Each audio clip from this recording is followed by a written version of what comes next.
আজকের আলোচনা বিষয় জীবনানন্দ দাশ, তার প্রত্যেকটি কাব্যগ্রন্থ, তার উপন্যাস এবং ছোট গল্প সম্পর্কে পুঙ্খানুপুঙ্খ আলোচনা থাকবে। ভিডিওটি হয়তো একটু বড় হবে, আপনাদের কাছে রিকোয়েস্ট ভিডিওটি পুরোটা দেখুন, অর্থাৎ না টেনে, এবং এখানে অনেক তথ্যের সমাহার থাকবে। বলতে গেলে এত তথ্য আপনারা হয়তো অন্য কোথাও পাবে না, কারণ এসএলএসটি এবং মাদ্রাসা সার্ভিসের যে সিলেবাস তার উপর বেস করে এই ভিডিওটি আশা করব আপনাদের ভীষণ উপকার আসবে। এবং আমার ইউটিউব চ্যানেলটির পাশে থাকুন এবং প্রত্যেকটা ভিডিও দেখুন। এবং অনেকগুলো ভিডিও বানানো হয়েছে এসএলএসটির উপর, প্রাচীন, মধ্যযুগ, পুরো কাভার 11-12 পরবর্তীকালে বানানো হবে। তবে এই ভিডিওটি দেখার জন্য অবশ্যই ডিসপ্লেতে চোখ রাখুন। তাহলে দেখুন, একটু আলোচনা করে নিই। জন্মকাল 1899 খ্রিস্টাব্দের 17 ফেব্রুয়ারি বাংলাদেশের অন্তর্গত বরিশাল শহরে জন্মগ্রহণ করেন। পরিবার, পিতার নাম হচ্ছে সত্যানন্দ দাস, মায়ের নাম কুসুম কুমারী দেবী। তার লেখা একমাত্র কাব্যগ্রন্থের নাম কবিতা মুকুল, যেটি 1896 খ্রিস্টাব্দে প্রকাশিত, এবং তার একটি বিখ্যাত কবিতা রয়েছে আদর্শ ছেলে, অনেকেই জানেন এবং প্রত্যেকেই মোটামুটি জানেন। স্ত্রীর নাম লাবণ্য প্রভা গুপ্ত, আর কবির ডাক নাম মিলু, আর কবির পদবী হচ্ছে দাশগুপ্ত। এবার হচ্ছে মূল ফোকাস করব আমরা প্রত্যেকটি বিষয়ে। দেখুন, কবির বিশেষ নাম বা উপাধি, কে কি নাম দিচ্ছে এগুলো একটু আমরা দেখে নেব। দেখুন, প্রথমে হচ্ছে চিত্ররূপময় কবি। কবিকে কে বলছেন? রবীন্দ্রনাথ ঠাকুর কিন্তু এই উপাধিটি দিচ্ছেন। তারপরে পাচ্ছি আমরা নির্জনতম কবি, এই উপাধিটি দিচ্ছেন বুদ্ধদেব বসু। আর শুদ্ধতম কবি, এই উপাধি দিচ্ছে অন্নদা শঙ্কর রায় ও আব্দুল মান্নান সৈয়দ। এছাড়া রূপসী বাংলার কবি বলে তিনি পরিচিত, তিমির হননের কবি নামে পরিচিত, তারপরে সুররিয়ালিস্টিক কবি বা পরা বাস্তববাদী কবিও নামে পরিচিত, প্রকৃতির কবি, আবার মৃত্যু চেতনার কবি, এছাড়াও ধূসরতার কবি, এরকম অনেক নামেই তিনি কিন্তু পরিচিত। আর প্রথম কবিতা কি? দেখুন, প্রথম কবিতার নাম হচ্ছে আমরা পাচ্ছি বর্ষ আবাহন। এই কবিতাটি কিন্তু ব্রহ্মবাদী পত্রিকায় প্রকাশিত হচ্ছে কত সালে? 1919 খ্রিস্টাব্দে, যেটা বঙ্গাব্দ আমরা পাচ্ছি 1326 বঙ্গাব্দ। আপনারা চাইলে দেখে নিতে পারেন। প্রথম কাব্যগ্রন্থ ঝরাপালক। প্রথম প্রবন্ধ হচ্ছে কবিতার কথা। এটি কবিতা অর্থাৎ বুদ্ধদেব বসু সম্পাদিত যে কবিতা পত্রিকা, সেই পত্রিকায় প্রকাশিত হচ্ছে 1938 খ্রিস্টাব্দে। প্রথম গদ্য রচনা স্বর্গীয় কালীমোহন দাসের শ্রাদ্ধ বাসরে, এটি কিন্তু ব্রহ্মবাদী পত্রিকায় এটি প্রকাশিত হচ্ছে। এটিও কিন্তু তার সাধুভাষী লেখা। তিনি পত্রিকার সম্পাদন, তিনি কিন্তু দুটো পত্রিকার সম্পাদনা করছেন।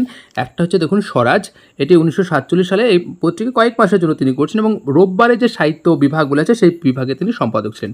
আর একটা হচ্ছে দ্বন্দ্ব, এটা হচ্ছে সমকালীন সাহিত্য কেন্দ্র নামক একটি যে সংস্থার মুখপাত্র রূপে এই দ্বন্দ্ব পত্রিকাটি প্রকাশিত হয়েছে, এবং সেই পত্রিকা তিনি সম্পাদক ছিলেন।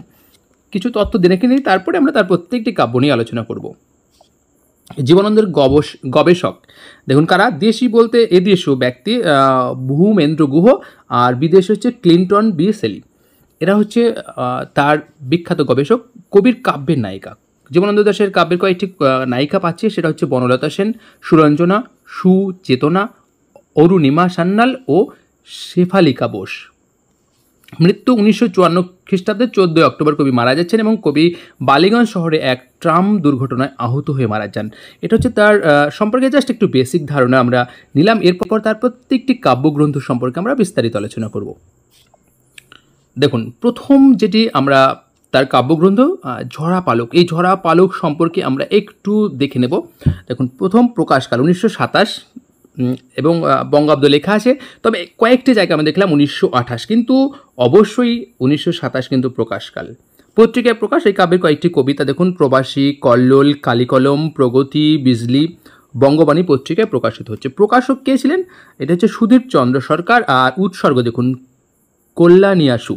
এখানে একটা জিনিস মাথায় রাখতে হবে, জীবনানন্দ দাশের যে কাকা অতুলানন্দ যে কন্যা শোভনাই, এই শোভনাই কিন্তু এখানে কল্যাণিয়াসু বলেই পরিচিত। এরপর আরও তথ্য আমরা দেখে নিই এই কাব্যগ্রন্থ অর্থাৎ ঝরাপালক সম্পর্কে। দেখুন, কবিতার সংখ্যা কিন্তু 35টি, ভীষণ ইম্পর্টেন্ট। ভূমিকা, কবি এই কাব্যের ভূমিকা লিখছেন 1334 বঙ্গাব্দের 10 আশ্বিন, ভীষণ ইম্পর্টেন্ট। প্রথম কবিতার নাম এই কাব্যের আমি কবি সেই কবি, এটা হচ্ছে প্রথম কাব্যের এই কাব্যের প্রথম কবিতা। এছাড়া এই কাব্যের কয়েকটি বিখ্যাত কবিতার নাম দেখুন, আমি কবি সেই কবি, তারপরে নীলিমা, একদিন, খুঁজেছিনু যারে, তারপরে দেশবন্ধু, তারপরে হিন্দু মুসলমান, মিশর, পিরামিড, কিশোরের প্রতি। এইগুলো হচ্ছে তার ওই কাব্যের বিখ্যাত কিছু কবিতা। প্রাসঙ্গিক একটু তথ্যগুলো দেখে নিই। এটি কবির প্রথম প্রকাশিত কাব্যগ্রন্থ। জীবনানন্দ দাশ তার এই গ্রন্থে গ্রন্থকার হিসাবে নাম দেন শ্রী জীবনানন্দ দাশ, এটা মাথায় রাখতে হবে। এই গ্রন্থের প্রচ্ছদ দেখেছিলেন দীনেশ রঞ্জন দাস। ইনি আবার কল্লোল শনিবারের যে চিঠি পত্রিকা যে প্রথম সংখ্যার প্রচ্ছদ দেখেছেন, ভীষণ ইম্পর্টেন্ট। এবং এই বইটি কবি নিজের খরচে ছাপিয়েছেন, নিজের বলতে 3টি কিন্তু কাব্যগ্রন্থ তিনি কিন্তু নিজের খরচে ছাপাচ্ছেন, সেগুলো আমরা পরে আলোচনা করছি, একটু দেখে নিন। এটা কিন্তু নিজের খরচে। ধূসর পাণ্ডুলিপি সম্পর্কে আমরা একটু দেখে নেব। এই কাব্যের প্রকাশকাল ডিসেম্বর 1936 আর বঙ্গাব্দ হচ্ছে অগ্রহায়ণ 1343। কবিতার সংখ্যা 20টি, তবে এই বইয়ের পাণ্ডুলিপিতে কবিতার সংখ্যা ছিল কিন্তু 17টি। উৎসর্গ বুদ্ধদেব বসুকে। প্রথম কবিতার নাম হচ্ছে নির্জন স্বাক্ষর, শেষ কবিতার নাম হচ্ছে স্বপ্নের হাত। এবং এই কাব্যের অন্যান্য কিছু কবিতার বিখ্যাত কবিতা দেখুন, 25 বছর পর, তারপরে শকুন, তারপরে ক্যাম্পে, তারপরে পিপাসার গান, তারপরে অবসরের গান, বোধ, মৃত্যুর আগে প্রভৃতি কবিতা এই কাব্যের। প্রকাশক কে ছিলেন? কবি নিজেই। ভূমিকা, এই বইটির ভূমিকা লিখেছিলেন কিন্তু জীবনানন্দ দাশ। প্রাসঙ্গিক তত্ত্ব, এটি কবির দ্বিতীয় প্রকাশিত কাব্যগ্রন্থ। এই কাব্যের মৃত্যুর আগে কবিতাটি পাঠ করে রবীন্দ্রনাথ ঠাকুর জীবনানন্দ দাশকে চিত্রোপমায় কবি বলছেন, ভীষণ ইম্পর্টেন্ট। এবং এই বইটির প্রুফ দেখেছিলেন বুদ্ধদেব বসু। দ্বিতীয় সংস্করণের ভূমিকা লিখেছিলেন অশোকানন্দ দাশ, যেহেতু সেই সময় জীবনানন্দ দাশ অলরেডি সেই সময় মারা গেছেন, এবং কবিতার সংখ্যা কিন্তু তখন ছিল কিন্তু 31টি। এবং এই কাব্যের কবিতাগুলি রচনাকাল 1925 থেকে 1929, অর্থাৎ জীবনানন্দ দাশ যখন জীবিত ছিলেন সেই সময়ের কথা বলা হচ্ছে। এবং এই কাব্যের সমালোচনা করছেন গিরিজাপতি ভট্টাচার্য। পরবর্তী আমরা কাব্য দেখে নেব বনলতা সেন, অর্থাৎ তার একটি শ্রেষ্ঠ কাব্যগ্রন্থ বনলতা সেন। প্রকাশকাল 1942 আর পৌষ 1349। প্রকাশনা কবিতা ভবন থেকে প্রকাশিত হচ্ছে। 1 পয়সার একটি সিরিজ বলে যেটা হয়েছিল, এবং প্রকাশক কিন্তু জীবনানন্দ দাশ, অর্থাৎ নিজের টাকাতে এটাও প্রকাশ করছেন। কবিতার সংখ্যা প্রথম 12টি। পরবর্তীকালে আমরা দেখে নিই পরবর্তীতে সংস্করণ, অর্থাৎ দ্বিতীয় সংস্করণ এক প্রকার বলতে পারি। সেটা কত সালে? শ্রাবণ 1359 বা 1952। এটা প্রকাশনা হচ্ছে সিগনেট প্রেস। প্রচ্ছদ এবং নামপত্র কে করছেন সত্যজিৎ রায়, এবং কবিতার সংখ্যা হচ্ছে 30টি। মাথায় রাখতে হবে, প্রথমে কিন্তু কবিতার সংখ্যা 12টি, দ্বিতীয় প্রকাশিত বা সংস্করণ বা পরিবর্তিত যে সংস্করণ সেখানে কিন্তু কবিতার সংখ্যা পাওয়া যাচ্ছে 30টি। কারণ দেখুন যে মহাপৃথিবীর 2টি এবং 16টি এই সংস্করণ স্থান পাচ্ছে, তাহলে মহাপৃথিবী থেকে 2টি এবং অন্যান্য যে কবিতা 16টি সেটা নিয়ে টোটাল 12 আর এদিকে 18 মিলে 30টি কিন্তু হয়ে যাচ্ছে। এই 30টি কিন্তু এই কাব্যের কবিতা হচ্ছে দ্বিতীয় সংস্করণে। তখন এই কাব্যের প্রথম কবিতার নাম হচ্ছে বনলতা সেন এবং শেষ কবিতার নাম কিন্তু পথ হাঁটা। এখানে কিন্তু প্রথম সংস্করণের কথা বলেছে, এই যে প্রথম কবিতা এবং শেষ কবিতা। এই কাব্যের কয়েকটি বিখ্যাত কবিতা কি? বনলতা সেন 20 বছর পরে, হাওয়ার রাত, আমি যদি হতাম, ঘাস, হাইচিল, বুনোহাস, শিকার, বিড়াল, নগ্ন নির্জন হাত, কমলা লেবু, সুরঞ্জনা, সবিতা, অন্ধকার, হাজার বছর, শুধু খেলা করে প্রভৃতি। এবার বনলতা সেন থেকে কিছু আমরা প্রাসঙ্গিক তথ্য যেগুলো ইম্পর্টেন্ট দেখি। কবিতাগুলি রচনাকাল 1925 থেকে 1939 সালের মধ্যে রচনা করছেন। এই কাব্যের বনলতা সেন কবিতাটি কবিতা পত্রিকায় প্রকাশিত হচ্ছে 1342 বঙ্গাব্দের আশ্বিন সংখ্যায়, এবং এই কাব্যের হাইচিল কবিতাটিকে বনলতা সেন কাব্যগ্রন্থের মুখবন্ধ অথবা প্রস্তাবনা বলা যেতে পারে। তাহলে এই কাব্যের শীর্ষবিন্দু কিন্তু বনলতা সেন এবং শঙ্খমালা তার পরিশিষ্ট। ইম্পর্টেন্ট, ভীষণ ইম্পর্টেন্ট। এবং হাজার বছর শুধু খেলা করে কবিতার নায়িকা বনলতা সেন। বুনোহাস কবিতায় অরুণিমা স্যান্ডাল হচ্ছে নায়িকা, এবং এই কাব্যের বিখ্যাত কবিতা বনলতা সেন কবিতায় মার্কিন কবি এডগার অ্যালান পোর টু হেলেন কবিতার সাদৃশ্য রয়েছে, এবং এটি কবির তৃতীয় প্রকাশিত কাব্যগ্রন্থ। অর্থাৎ এই পর্যন্ত তিনি কিন্তু যতগুলো কাব্য লিখেছেন প্রত্যেকটা কিন্তু নিজের ব্যয়েই ছাপাচ্ছেন। দেখুন পরবর্তী কাব্যগ্রন্থ হচ্ছে মহাপৃথিবী। এই কাব্য সম্পর্কে একটু আমরা দেখে নিই। প্রকাশকাল 1944 এবং বঙ্গাব্দ 1351, কবিতার সংখ্যা 35টি। উৎসর্গ কিন্তু প্রেমেন্দ্র মিত্র ও সঞ্জয় ভট্টাচার্যকে। এই কাব্যের প্রথম কবিতার নাম হচ্ছে বনলতা সেন, আর শেষ কবিতার নাম হচ্ছে প্রেম অপ্রেমের কবিতা। এখানে একটা জিনিস জানে রাখি, যারা আমাদের অলরেডি বাংলা সাহিত্যিক চরিতমালা যে বইটি কিনেছেন সেখানে যদি কেউ কিনে থাকেন তাদের কাছে রিকোয়েস্ট, এখানে প্রেম ও অপ্রেমের কবিতা ছিল, সেটা কিন্তু প্রেম অপ্রেমের কবিতা হবে, অর্থাৎ এটি কিন্তু সঠিক, একটু ঠিক করে নেবেন। পরবর্তী যে বই বেরোচ্ছে মানে অর্থাৎ সংস্করণ বেরোচ্ছে সেখানে কিন্তু ঠিক থাকবে আশা করছি। এবং এই কাব্যের কয়েকটি বিখ্যাত কবিতা হচ্ছে বনলতা সেন 20 বছর পরে, সিন্ধু সারস, 8 বছর আগের একদিন, মনোবীজ, বিভিন্ন কোরাস, শিকার, হরিণেরা, ঘাস প্রভৃতি। উৎসর্গ, এখানে একটা জিনিস আপনাদের জানে রেখে একটু ব্যতিক্রম কীরকম, যে উৎসর্গ দেখুন মহাপৃথিবী প্রথম সিগনেট সংস্করণ, যেটি বৈশাখ 1376 প্রকাশিত, এবং এই সংস্করণটি কিন্তু উৎসর্গ করেন শ্রীমতী মঞ্জুশ্রী। এটা ভীষণ একটু অন্য কারণে, কারণ এটা কিন্তু অন্য একটা প্রকাশনী, অর্থাৎ এখন এটা কিন্তু সিগনেট প্রকাশনী। আর আগেরটাই ছিল যেটা, সেটা আমি উল্লেখ করিনি, সেখানে কিন্তু এক ধরনের পাওয়া যাচ্ছে। তবে আপনাদের যদি পরীক্ষায় দেয় যে মহাপৃথিবী কাকে উৎসর্গ করেছেন, অবশ্যই প্রেমেন্দ্র মিত্র ও সঞ্জয় ভট্টাচার্যকে। কিন্তু আমাদের জানানোর জন্য এটা কিন্তু 1376 যেটা প্রকাশিত সেটা কিন্তু শ্রীমতী মঞ্জুশ্রীকে বলা হচ্ছে, তার কন্যাকে। প্রাসঙ্গিক তত্ত্ব, এটি কিন্তু কবির চতুর্থ প্রকাশিত কাব্যগ্রন্থ এবং আগের 3টে কাব্যগ্রন্থ, অর্থাৎ আমরা ঝরা পালক পেয়েছি, ধূসর পাণ্ডুলিপি পেয়েছি এবং বনলতা পেয়েছি, এই 3টে কাব্যগ্রন্থ নিজের ব্যয়ে প্রকাশ করছেন না, এই প্রথম প্রকাশক পেলেন। অর্থাৎ মহাপৃথিবী থেকে তিনি কোনো একজন প্রকাশককে পাচ্ছেন তার বই ছাপানোর জন্য, ভীষণ ইম্পর্টেন্ট। পরের আরেকটি কাব্যগ্রন্থ 7টি তারার তিমির, এই কাব্য সম্পর্কে একটু আমরা বিস্তারিত দেখিনি।